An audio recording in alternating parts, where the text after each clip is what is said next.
If you have tried everything manifestation, but nothing is working out for you, I bet you have not tried to work with your 4th, 8th, and 12th houses. These are the subconscious reprogramming houses in astrology. Why? Well, the 4th house rules everything from your childhood, so it's basically how you were brought up in the world, what beliefs were instilled in you from a very early age, and our subconscious mind is molded all the way up until we're 7 years old. The 4th house also rules ancestry, inherited DNA, karmic lineages, past lives, etc.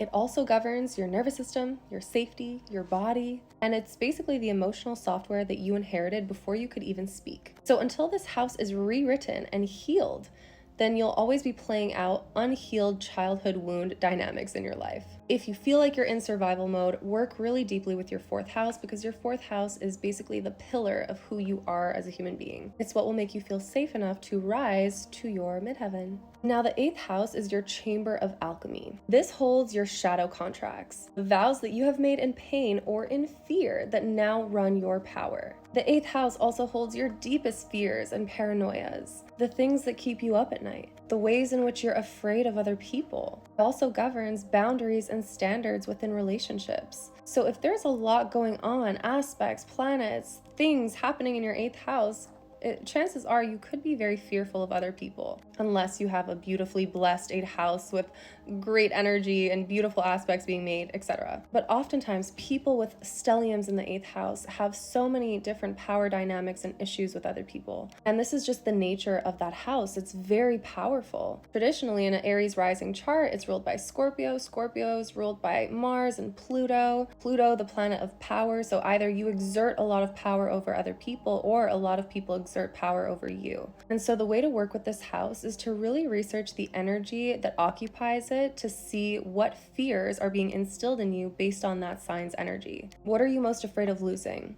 What is the worst level of power another human being could assert over you or take from you? What do you desire the most? And do you feel that you need to step on other people or go about attaining that power in a malicious way? It's a taboo house for a reason, because it basically brings up the darkest aspects of humanity that people don't often want to look at. But when you do look at it, you find the magic, because it's also the house of magic. Now, the 12th house rules the collective unconscious and also the dreaming field. So the other side, or the dream world. This is the energy you can work with to lucid dream too. This is where your soul speaks to you in archetypes and in symbols. It's also where your unhealed past runs background scripts that distorts your now moment. This house will show you what you're subconsciously driven by, and it'll show you what your blind spots are, what you cannot see you're actually running from.